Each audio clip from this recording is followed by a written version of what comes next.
అందరికి welcome to my channel. ఈ రోజు SRH versus RR match, SRH versus KKR final మాట. చాలా ఎక్సైట్మెంట్ లో ఉన్నాను.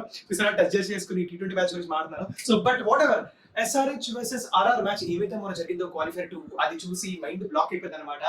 ఎందుకంటే వన్ సైడ్ మా ఎస్ఆర్హెచ్ ఏమొచ్చి దుమ్ము రేపే పెర్ఫార్మెన్స్ ఇస్తుంది, అండ్ ఆల్సో రాజస్థాన్ రాయల్స్ తక్కువేం కాదు, బ్యాక్ టు బ్యాక్ చాలా మ్యాచెస్ విన్ అయ్యి. ఓకే, మధ్యలో ఒక రఫ్ ప్యాచ్ వచ్చింది, ఒక 5 to 6 మ్యాచెస్ సరిగా ఆడలేదు.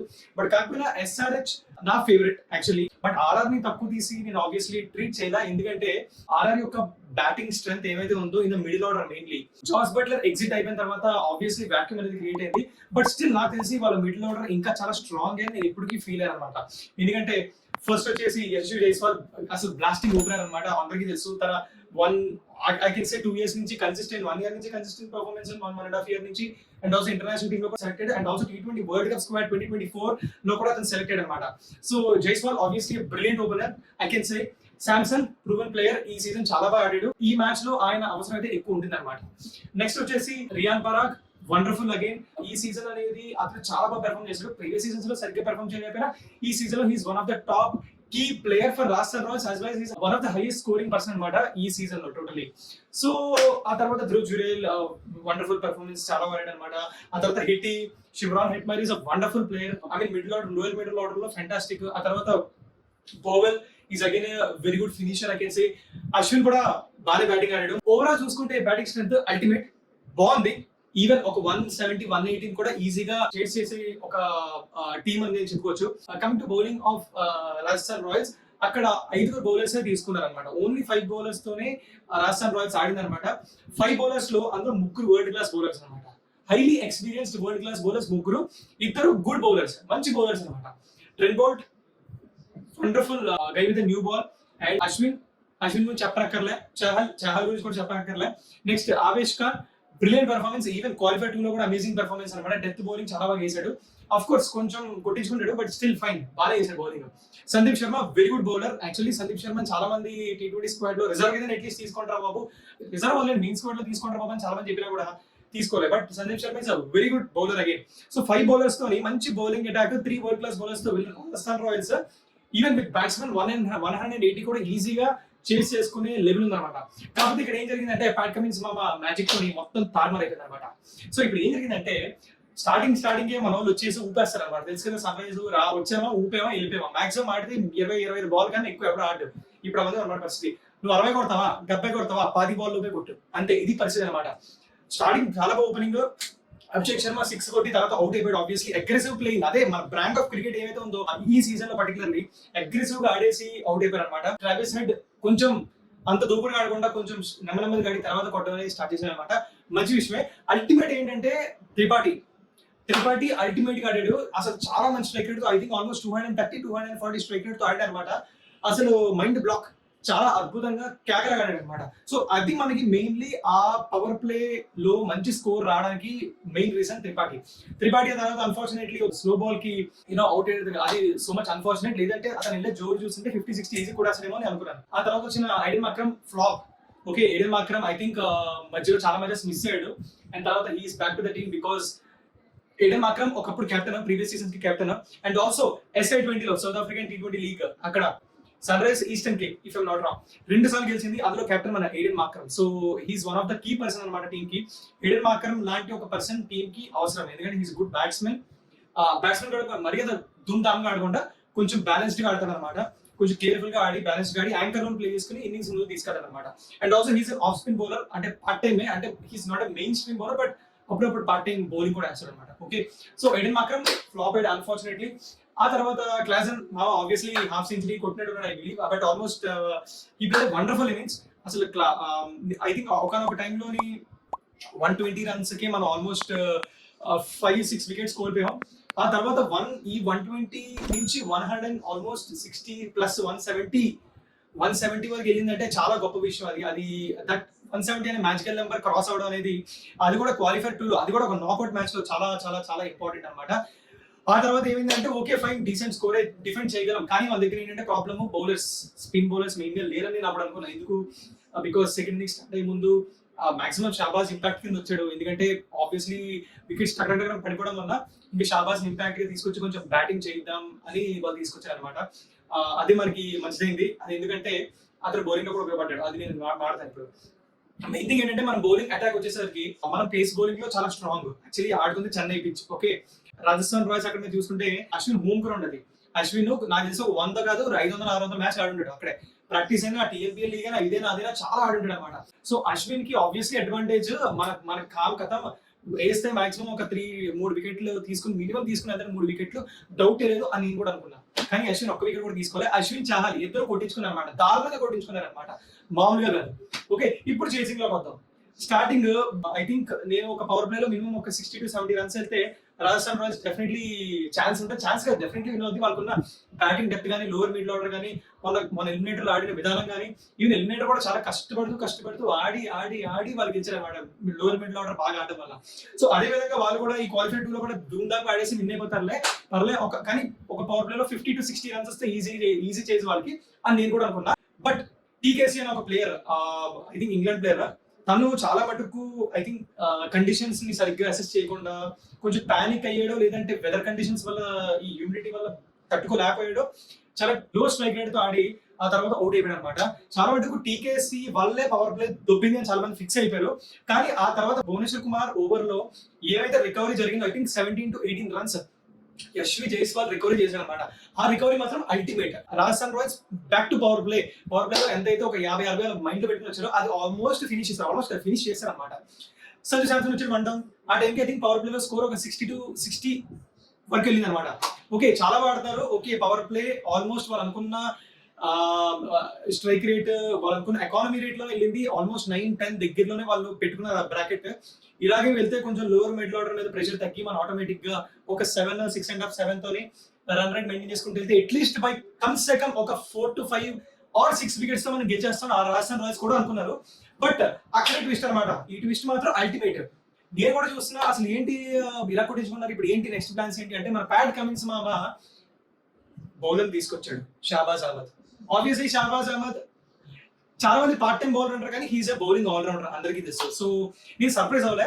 బట్ ఇలాంటి బిగ్ మ్యాచ్ లో షాబాజ్ అహ్మద్ ప్రీవియస్ మ్యాచెస్ లో బౌలింగ్ వెళ్ళింది. ఎందుకంటే మన మెయిన్ పేస్ అటాకే ప్యాట్ కమిన్స్, నటరాజన్, భువనేశ్వర్ కుమార్, ఈ ముగ్గురు అన్ని మ్యాచ్ ఆడారు. కానీ ఈ మ్యాచ్ లో జయదేవ్ ని తీసుకొచ్చారు అనమాట.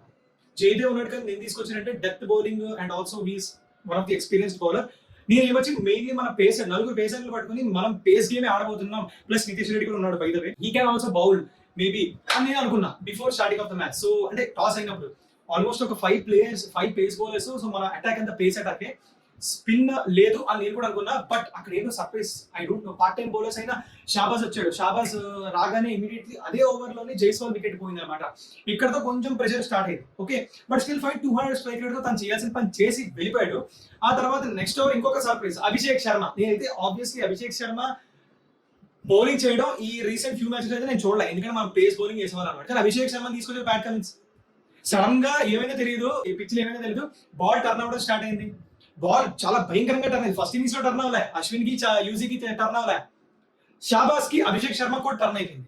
అభిషేక్ శర్మ వచ్చి శాంసన్ వికెట్ తీసుకెళ్ళిపోయాడు. ఓకే, మెయిన్ వికెట్, అదే మెయిన్ వికెట్. శాంసన్ అంత చీప్ గా వికెట్ పోగొట్టుకోవాల్సిన అవసరం లేదు. ఆల్రెడీ ఒక 10 ఓవర్లు ఒక 7-8 అవర్స్ నీకు 70 స్కోర్ ఉంది. ఆల్మోస్ట్ 10 ఎకానమీ రేట్ లో నువ్వు వెళ్తున్నావు. నెమ్మదిగా ఈ స్పిన్ బౌలర్ ని ప్రెషర్ బిల్డ్ చేద్దాం చక్కర్లో ఏం చేసామంటే అనవసరంగా వీడికి పోగొట్టుకున్నాం. Almost 6-7 runs per over, at least 13 overs. Next 5 overs 5 ఓవర్లు 60 రన్లు కొట్టినా easy win, max to max. Run ball ఆడుకుని అక్కడ ఇక్కడ ఒక లూజ్ బాల్ తో 4-6 పడినా రాజస్థాన్ రాయల్స్ కి చాలా easy win, dead easy win. కానీ చోక్ అయిపోయారు. ఆర్సీబీ చోకర్స్ అంటే రాజస్థాన్ రాయల్స్ వాళ్ళకన్నా పెద్ద చోకర్స్. అనవసరంగా ఆర్సీబీ బ్యూటిఫుల్ ఆపర్చునిటీ ఎలిమినేటర్ లో పోగొట్టుకున్నారు ఈ చోకర్స్ ఓడించినాక. చూసారు ఇప్పుడు ఏం జరిగిందో. అభిషేక్ శర్మ వికెట్ తీసుకున్నాడు. మళ్ళీ నెక్స్ట్ ఓవర్ నేను పేసర్ వస్తాను అనుకుంటే మళ్ళీ ఆ షాబాజ్ అహ్మద్ వచ్చాడు. షాబాజ్ అహ్మద్ వచ్చి I think Riyan Parag wicket తీసుకెళ్ళిపోయాడు. అండ్ అది ఓవర్ లో అశ్విన్ కి వికెట్ కూడా పోయింది. సో బ్యాక్ టు బ్యాక్ మీకు 5 వికెట్లు పోయి అప్పుడే. ఓన్లీ బ్యాట్స్మెన్ అక్కడ ఉండేది. ధ్రువ్ జురేల్ మొత్తం చూస్తాడు అనమాట ఏం జరుగుతున్నారు. ఆ తర్వాత హిట్టి వచ్చాడు. మళ్ళీ ఏంటి షాబాజ్ అహ్మద్ ఓవర్ తర్వాత మళ్ళీ పేసర్ వస్తాను కూడా కాహా అభిషేక్ శర్మ వచ్చాడు. మళ్ళీ అభిషేక్ శర్మనే మళ్ళీ తీసుకొచ్చాడు. కాన్ఫిడెన్స్ చూడండి. ప్యాట్ కమిన్స్ కెప్టెన్సీ బ్రిలియన్స్ ఇక్కడ మీకు తెలుస్తుంది. ఎందుకంటే ఇద్దరు పార్ట్ టైం బౌలర్స్ తోని ఆల్మోస్ట్ 3 వికెట్లు తీయించాడు. 3 wickets with in I think 3 overs 4 hours లోనో ఆల్మోస్ట్ 3 ఇంపార్టెంట్ వికెట్లు. జైస్వాల్, శాంసన్, ర్యాన్ పరాగ్ 3 వికెట్లు పోయి అప్పుడే. తర్వాత హెట్టి కూడా అయిపోయాడు, అశ్విన్ కూడా అయిపోయాడు. 5 వికెట్లు ఇద్దరు తీశారు కూర్చొని. ఇద్దరు ఆల్మోస్ట్ పార్ట్ టైం బౌలర్స్. అందుకే చెప్తాను ఎవరైనా high risk high rewards. Pat Cummins చాలా హై రిస్క్ తీసుకున్నాడు. ఒక ఓవర్ గట్టి పడతాయి, డెఫినెట్లీ ఒక ఓవర్ గట్టిగా పడినా కూడా అది ప్యాట్ కమిన్స్ కాన్ఫిడెన్స్ అంటే తెలియదు, నేను రికవర్ చేయగలను, బట్ నేను రిస్క్ తీసుకుంటా అని చెప్పి ఇద్దరు పార్ట్ టైం బౌలర్స్ ఇచ్చాడు. అండ్ బట్ డెఫినెట్లీ బ్యాట్ తో సరిగ్గా అభిషేక్ శర్మ పెర్ఫామ్ చేయలే. Shahbaz Ahmed I think 18 runs కొట్టాడు, 100 స్ట్రైక్ రేట్ ఆడాడు. ఇద్దరు T20 వర్త్ పెర్ఫార్మెన్స్ బ్యాటింగ్ అయితే ఎవరా, బట్ బౌలింగ్ ఇచ్చారు. ఇద్దరు కలిసి 5 వికెట్లు తీశారు. అండ్ 4 ఇంపార్టెంట్ వికెట్లు. అశ్విన్ వికెట్ నేను పెద్ద కన్సిడర్ చేయను. 4 ఇంపార్టెంట్ వికెట్. హెట్టి కూడా ఇంపార్టెంటే. హెట్టిని తీసి మరేకూడదు. It is a very good finisher. It is a very good striker of the ball. But ఏమైందంటే బౌండరీ రావడం అనేది చాలా కష్టమైంది. 25 to 30, 40 balls boundary Rada. ఇంకేమవుతుంది matter, pressure buildup అయిపోయింది. వీళ్ళు ఏమొచ్చి ఊపేశారు ఊరికి. ఎప్పుడైతే జైస్వాల్ నేను అనుకోవద్దు, ఓకే బాగా 200 strike. Samson anchor role play చేయాల్సింది, చోక్ అయ్యాడు. ర్యాన్ పరాగ్ బై నువ్వు మొత్తం సీజన్ అంతా అద్భుతంగా ఆడావు. 60 రన్లు, 70 రన్లు, 50 రన్లు, 4లు, 6లు మంచిగా ఆడి ఫినిష్ చేసావు ప్రతి మ్యాచ్ ని. ఈ ఒక్క మ్యాచ్ ఆడడానికి ఏం ప్రాబ్లం, ఊపియాలి. అప్పటికే మరీ 13 to 15 రన్ రేట్ ఏం లేదు అట పరాగ్ ఉన్నప్పుడు కొట్టడానికి. మ్యాక్స్ టు మ్యాక్స్ ఉంటే 10 ఉంది, 10, 11 కాదు 13 ఉన్నా కూడా విన్ అయిన T20 మ్యాచ్ ఉన్నాయి. Anchor role important. ఇక్కడ ఎవడు యాంకర్ రోల్ ప్లే చేయలే. అట్లీస్ట్ ధ్రువ్ జురేల్ లాస్ట్ లో కొట్టాడు, 50 అంతా కొట్టాడు అనమాట. అట్లీస్ట్ ధ్రువ్ జురేల్ తో పాటు రేయాన్ పరాగ్ కానీ శాంసన్ కానీ కొంచెం స్టాండ్ ఇచ్చి ఉంటే ఆబ్వియస్లీ డెఫినెట్లీ టఫ్ ఫైట్ ఇచ్చాడు రాజస్థాన్ రాయల్స్. టఫ్ ఫైట్ గెలిచేసేవారు ఈజీగానే. బట్ ఇక్కడ ప్యాట్ కమిన్స్ దాని అడ్వాంటేజ్ గా తీసుకుని ఆ తర్వాత ఇంకా కామెడీ ఏంటి 30 ఓకే షాబాజ్ అహ్మద్ అభిషేక్ శర్మతో బౌలింగ్ అయిపోయింది. ఇంకా అల్టిమేట్ కామెడీ ఏంటంటే 13వ ఓవర్లో ఐడెన్ మాక్రమ్ వచ్చాడు. ఇంకా మజాక్. వాళ్ళు ఏమొచ్చి ఏంట్రా బాబు పార్ట్ టైం బౌలర్ తీసుకొచ్చాడు, 3 వికెట్లు తీసుకెళ్ళిపోయాడు అని ఆల్ సర్ప్రైజింగ్ లో ఉన్నారు. కుమార్ శర్మ గారు కొంచెం స్టాట్స్ చూస్తాడు, ఏంటి ప్యాట్ కమిన్స్ గారు ఏంటి ఇన్నాళ్ళు అభిషేక్ శర్మని షాబాజ్ తో ఇంతలా బౌలింగ్ ఇచ్చినప్పుడు సడన్ గా ఏం చేస్తున్నాడు ఏంటి, అది కూడా 3 వికెట్లు తీసాడంటే అని వైల్ అనుకుంటుంటే ఐడెన్ మాక్రమ్ అని తీసుకొచ్చారు. ఆడు బౌలరే కాదు, ఐడెన్ మాక్రమ్ కూడా బౌలరే. బట్ ఐడెన్ మాక్రమ్ తీసుకురావడం మొత్తం మజాక్ అయిపోయింది. ఈ క్యా బేజతీ భయ్ అని వాళ్ళు అనుకున్నారు అనమాట. ఇదేంట్రా బాబు, ఇదే హ్యూమిలియేషన్ రా బాబు అనుకున్నారు అనమాట రాజస్థాన్ రాయల్స్. ఐడెన్ మాక్రమ్ వచ్చాడు, ఐ థింక్ 10 రన్స్ కొట్టించుకున్నాడు, ధ్రువ్ జురేల్ కొట్టుంటాడు అయితే. ఆ తర్వాత ఐడెన్ మాక్రమ్ మరి బౌలింగ్ వేయలే. And I think last 5 overs మన పేసర్స్ వచ్చారు బ్యాక్ టు అటాక్. ఇక్కడ బ్యూటీ ఏంటంటే షాబాజ్ అహ్మద్ అండ్ అభిషేక్ శర్మ ఇద్దరు 4 ఓవర్లు, ఆల్మోస్ట్ 8 ఓవర్స్. 20 ఓవర్లో 8 ఓవర్లో మీ పార్ట్ టైం ఇంకోటి ఐడెన్ మాక్రమ్ కూడా వేసుకుంది 9 ఓవర్లు. 20 ఓవర్లో 9 ఓవర్లు పార్ట్ టైం సినిమా ఓడించాడు ఎవరు, Pat Cummins. By the way స్పిన్నర్లతోనే అల్లలేదు. ఉన్న బౌలర్లో 4 ఫాస్ట్ బౌలర్సే, స్పిన్నర్లు పార్ట్ టైం స్పిన్నర్లు. అయినా ఈ స్టేజ్ లో మ్యాచ్ గెలిచిందంటే అద్భుతం, అల్టిమేట్ ఐ కెన్ సే. చాలా బాగా చాకచక్యంగా సిచ్యువేషన్స్ ని కంట్రోల్లో తీసుకుని ఎస్ఆర్హెచ్ ఈ రోజు విన్ అయ్యి ఈ రోజు జరగబోతున్న ఫైనల్స్ లో ఆడబోతుంది. అండ్ ఐ హోప్ ఫైనల్స్ కూడా బాగా ఆడతారని నేను ఆశిస్తున్నాను.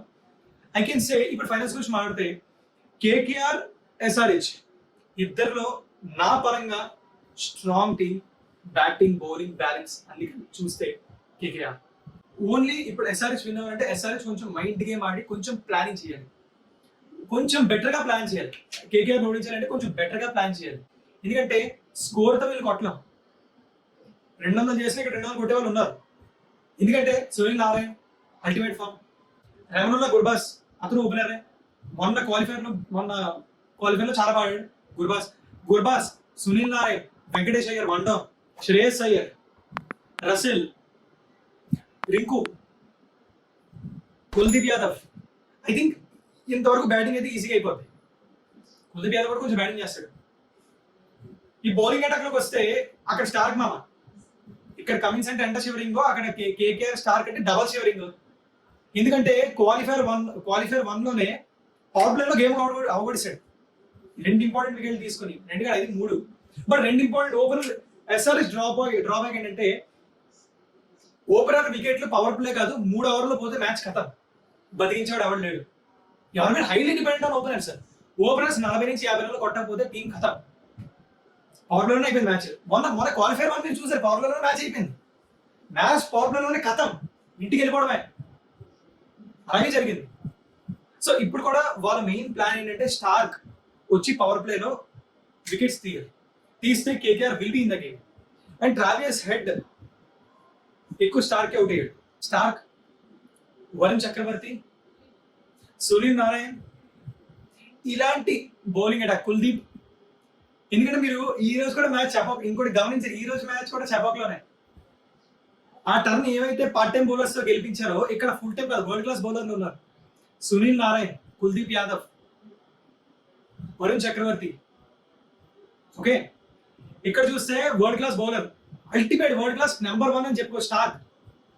ఏ టీం చూసినా గజగజ ఉంటుంది, no doubt.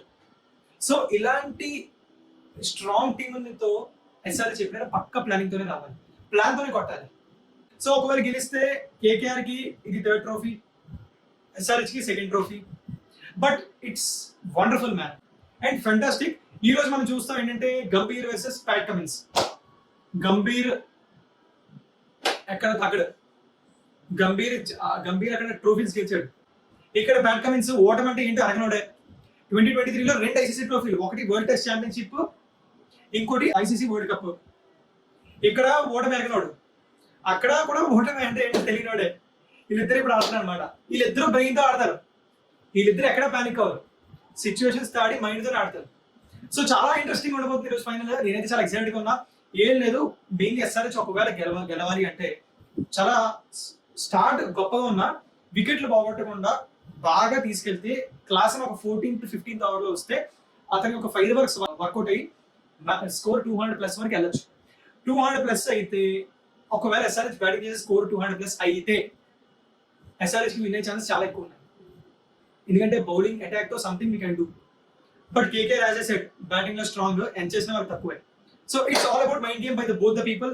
Gautam Gambhir versus Pat Cummins. చూద్దాం ఎలా ఉండబోతుందో మ్యాచ్. నేను చాలా ఎక్సైటెడ్ గా ఉన్నా, మీరు కూడా చాలా ఎక్సైటెడ్ గా ఉన్నారని నాకు తెలుసు. సో మ్యాచ్ అయిన తర్వాత పోస్ట్ మ్యాచ్ అనాలిసిస్ తో మళ్ళీ నేను మీతో కలుస్తా. అందరికీ సెలవు. Let's enjoy the IPL final. Pay pay pay pay pay pay pay.